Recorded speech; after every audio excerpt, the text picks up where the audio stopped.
Hello, friends! It's another day where we get to read Winnie the Pooh! It's exciting, and we're getting very close to the end of this book, so then we won't be reading a chapter book anymore. We'll be reading our individual books again. I'm excited about that. Okay, let's get started. Chapter 8, in which Christopher Robin leads an expedition to the North Pole. One fine day, Pooh had stumped up to the top of the forest to see if his friend Christopher Robin was interested in bears at all. At breakfast that morning, a simple meal made of marmalade spread lightly over a honeycomb or two, he had suddenly thought of a new song. It began like this: "Sing ho for the life of a bear." When he had got as far as this, he scratched his head and thought to himself, "That's a very good start for a song, but what about the second line?" He tried singing "ho" 2 or 3 times, but it didn't seem to help. Perhaps it would be better, he thought, if I sang "hi" for the life of a bear. So he sang it, but it wasn't. "Very well then," he said, "I shall sing that first line twice, and perhaps if I sing it very quickly, I shall find myself singing the third and fourth lines before I have time to think of them, and that will be a good song. Now then, sing ho for the life of a bear, sing ho for the life of a bear. I don't much mind if it rains or snows, 'cause I've got a lot of honey on my nice new nose. I don't much care if it snows or thaws, 'cause I've got a lot of honey on my nice clean paws. Sing ho for a bear, sing ho for a Pooh, and I'll have a little something in an hour or two." Sounds like Pooh. He was so pleased with this song that he sang it all the way to the top of the forest. And if I go on singing it much longer, he thought, it will be time for the little something, and then the last line won't be true. So he turned it into a hum instead. Christopher Robin was sitting outside his door, putting on his big boots. As soon as he saw the big boots, Pooh knew that an adventure was going to happen, and he brushed the honey off of his nose with the back of his paw, and spruced himself up as well as he could, so as to look ready for anything. "Good morning, Christopher Robin," he called out. "Hello, Pooh Bear. I can't get this boot on." "That's bad," said Pooh. "Do you think you could very kindly lean against me, 'cause I keep pulling so hard that I fall over backward?"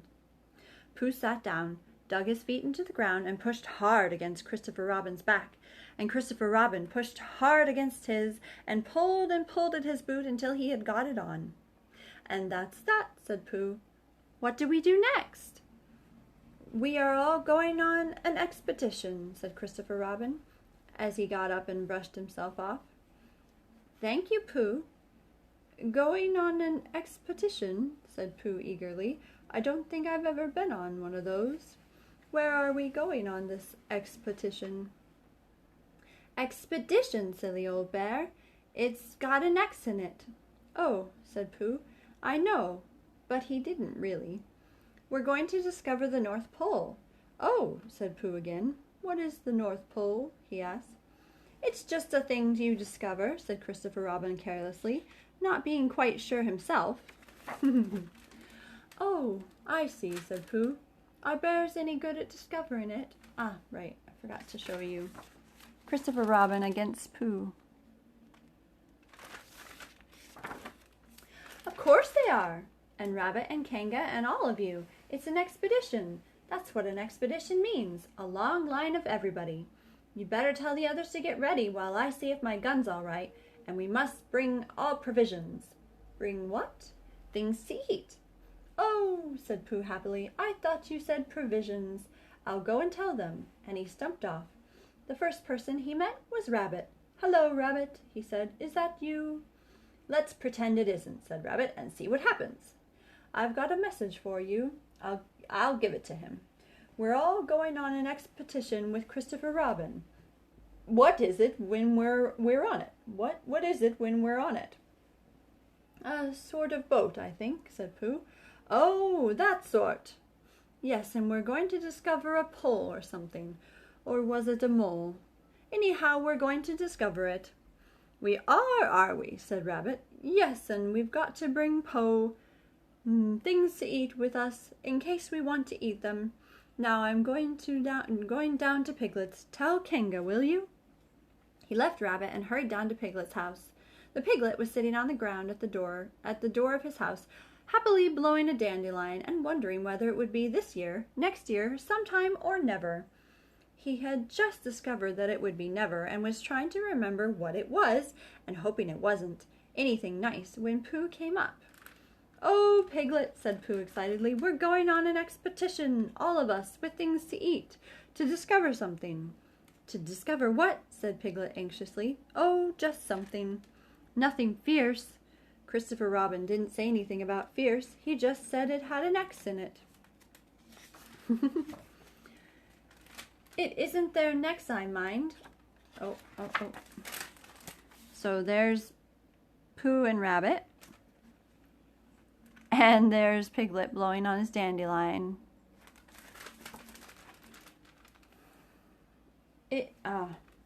Right. Didn't say anything about fierce. He just said it had an X. "It isn't their necks I mind," said Piglet earnestly. "It's their teeth. But if Christopher Robin is coming, I don't mind anything." In a little while they were all ready at the top of the forest, and the expedition started. First came Christopher Robin and Rabbit, then Piglet and Pooh, then Kanga with Roo in her pocket, and Owl, then Eeyore, and at the end, in a very long line, all Rabbit's friends and relations. "I didn't ask them," explained Rabbit carelessly. "They just came. They always do. They can march at the end, after Eeyore." "What I say," said Eeyore, "is that it's unsettling. I didn't want to come on this expo, what Pooh said. I only came to oblige. But here I am, and if I am the end of the expo, what we're talking about, then let me be the end. But if every time I want to sit down for a little rest, I have to brush away half a dozen of Rabbit's smaller friends and relations first, then this isn't an expo, whatever it is, at all. It's simply a confused noise. That's what I say." "I see what Eeyore means," said Owl. "If you ask me—" I'm not asking anybody," said Eeyore. "I'm just telling everybody. We can look for the North Pole, or we can play. Here we go gathering nuts in May, with the end part of an ant's nest. It's all the same to me." There was a shout from the top of the line.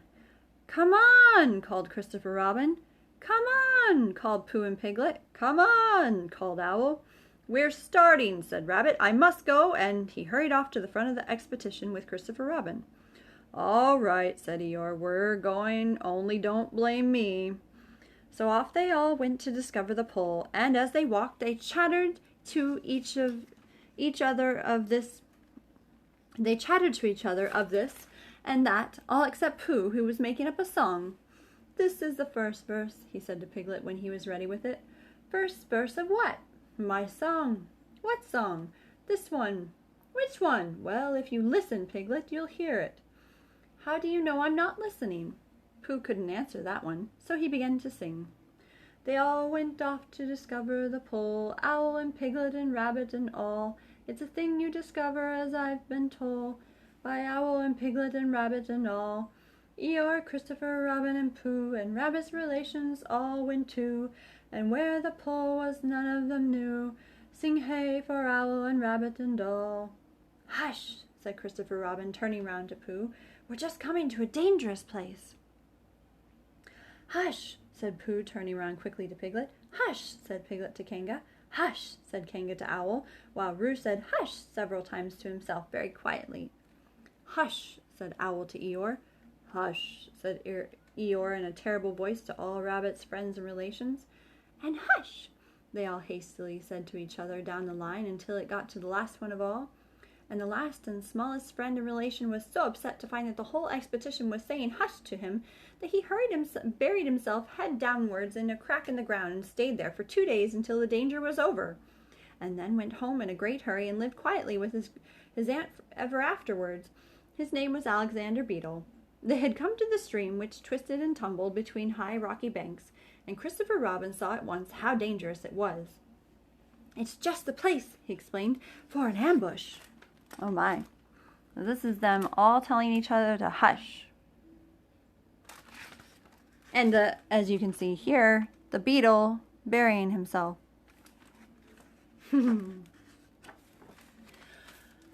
"What sort of bush?" whispered Pooh to Piglet. "A gorse bush?"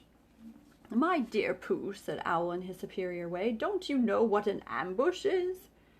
Owl, said Piglet, looking round at him severely, Pooh's whisper was a perfectly private whisper, and there was no need— An ambush, said Owl, is a sort of surprise. So is a gorse bush sometimes, said Pooh. An ambush, as I was about to explain to Pooh, said Piglet, is a sort of surprise. If people jump out at you suddenly, that's an ambush. It's an ambush, Pooh, when people jump out at you suddenly, explained Piglet. Pooh, who now knew what an ambush was, said that a gorse bush had sprung at him suddenly one day when he fell off a tree, and he had taken 6 days to get all the prickles out of himself. We are not talking about gorse bushes, said Owl a little crossly. I am, said Pooh. They were climbing very cautiously up the stream now, going from rock to rock, and after they had gone a little way they came to the place where the banks widened out at each side, so that on each side of the water there was a level strip of grass on which they could sit down and rest. As soon as he saw this, Christopher Robin said, Halt! And they all sat down and rested. I think, said Christopher Robin, that we ought to eat all our provisions now, so that we shan't have so much to carry. Eat all our what? Said Pooh. All that we've brought, said Piglet, getting to work. That's a good idea, said Pooh, and he got to work too.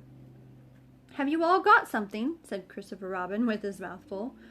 All except me, said Eeyore, as usual. He looked round at them in this melancholy way. I suppose none of you are sitting on a thistle by any chance. I believe I am, said Pooh. Ow! He got up and looked behind him. Yes, I was. I thought so. Thank you, Pooh, if you've quite finished with it. There's Pooh sitting on the prickles and Eeyore examining it. He moved across to Pooh's place and began to eat. It doesn't do them any good, you know, sitting on them, he went on, as he looked up munching. Takes all the life out of them. Remember that another time, all of you. A little consideration, a little thought for others makes all the difference. As soon as he had finished his lunch, Christopher Robin whispered to Rabbit, and Rabbit said, Yes, yes, of course. And they all walked a little way up the stream together. I didn't want the others to hear, said Christopher Robin. Quite so, said Rabbit, looking important. I wondered, it's only, Rabbit, I suppose you don't know, what does the North Pole look like? Well, said Rabbit, stroking his whiskers, now you're asking me. I did know once, only I've sort of forgotten, said Christopher Robin carelessly. It's a funny thing, said Rabbit, but I've sort of forgotten too, although I did know once. I suppose it's just a pole stuck in the ground. Sure to be a pole, said Rabbit, because of calling it a pole, and if it's a pole, well, I should think it would be sticking in the ground, shouldn't you? Because there'd be nowhere else to stick it. Yes, that's what I thought. The only thing, said Rabbit, is where it is sticking. That's what we're looking for, said Christopher Robin. They went back to the others. Piglet was lying on his back, sleeping peacefully. Roo was washing his face and paws in the stream, while Kanga explained to everybody proudly that this was the first time he had ever washed his face himself. An owl was telling Kanga an interesting anecdote, full of long words like encyclopedia and rhododendron, to which Kanga wasn't listening. I don't hold with all this washing, grumbled Eeyore, this modern behind-the-ears nonsense. What do you think, Pooh? Well, said Pooh, I think, but we shall never know what Pooh thought, for there came a sudden squeak from Roo, a splash and a loud cry of alarm from Kanga. So much for washing, said Eeyore. Roo's fallen in, cried Rabbit, and he and Christopher Robin came rushing down to the rescue. Look at me swimming, squeaked Roo from the middle of the pool, and was hurried down a waterfall into the next pool. Are you all right, Roo, dear? Called Kanga anxiously. Yes, said Roo, look at me and down he went over the next waterfall into another pool. Everybody was doing something to help. Piglet, wide awake, was suddenly jumping up and down, making "ooh, I say" noises. Owl was explaining that in case of sudden and temporary immersion, the important thing was to keep the head above water. Kanga was jumping along the bank, saying, Are you sure you're all right, Roo, dear? To which Roo, from whatever pool he was in at the moment, was answering, Look at me swimming! Eeyore had turned round and hung his tail over the first pool, into which Roo fell, and with his back to the accident was grumbling quietly to himself and saying, all this washing, but catch on to my tail, little Roo, and you'll be all right." And Christopher Robin and Rabbit came hurrying past Eeyore and were calling out to the others in front of them. All right, Roo, I'm coming," cried Christopher Robin. "Get something across the stream lower down, some of you fellows," called Rabbit. But Pooh was getting something. 2 pools below Roo, he was standing with a long pole in his paws, and Kanga came up and took one end of it. And between them they held it across the lower part of the pool, and Roo, still bubbling proudly, "Look at me swimming!" drifted up against it and climbed out. "Did you see me swimming?" squeaked Roo excitedly, while Kanga scolded him and rubbed him down. "Pooh, did you see me swimming? That's called swimming, what I was doing. Rabbit, did you see what I was doing? Swimming! Hello, Piglet! I say, Piglet, what do you—" Oh, yes, see this? See this there? "What do you think I was doing? Swimming! Christopher Robin, did you see me?" But Christopher Robin wasn't listening. He was looking at Pooh. "Pooh," he said, "where did you find that pole?" Pooh looked at the pole in his hands. "I just found it," he said. "I thought it ought to be useful. I just picked it up." "Pooh," said Christopher Robin solemnly, "the expedition is over. You have found the North Pole." "Oh," said Pooh. Eeyore was sitting with his tail in the water when they all got back to him. Oh, and you see, there we go. Tell Roo to be quick, somebody. Oh, tell Roo to be quick, somebody. He said, "My tail's getting cold. I don't want to mention it, but I just mention it. I don't want to complain, but there it is. My tail's cold." "Here I am," squeaked Roo. "Oh, there you are. Did you see me swimming?" Eeyore took his tail out of the water and swished it from side to side. "As I expected," he said. "Lost all feeling. Numbed it. That's what it's done. Numbed it. Well, as long as nobody minds, suppose it's all right." "Poor old Eeyore. I'll dry it for you," said Christopher Robin, and he took out his handkerchief and rubbed it up. "Thank you, Christopher Robin. You're the only one who seems to understand about tails. They don't think. That's what's the matter with some of these others. They've no imagination. A tail isn't a tail to them. It's just a little bit extra at the back." "Never mind, Eeyore," said Christopher Robin, rubbing his hardest. "Is that better?" "It's feeling more like a tail, perhaps. It belongs again, if you know what I mean." "Hello, Eeyore," said Pooh, coming up to them with his pole. "Hello, Pooh. Thank you for asking, but I shall be able to use it again in a day or two." "Use what?" asked Pooh. "What are we talking about?" "I wasn't talking about anything," said Pooh, looking puzzled. "My mistake again. I thought you were saying how sorry you were about my tail being all numb, and could you do anything to help?" "No," said Pooh, "that wasn't me," he said. He thought for a little and then suggested helpfully, "Perhaps it was somebody else." "Well, thank him for me when you see him." Pooh looked anxiously at Christopher Robin. "Pooh's found the North Pole," said Christopher Robin. "Isn't that lovely?" Pooh looked modestly down.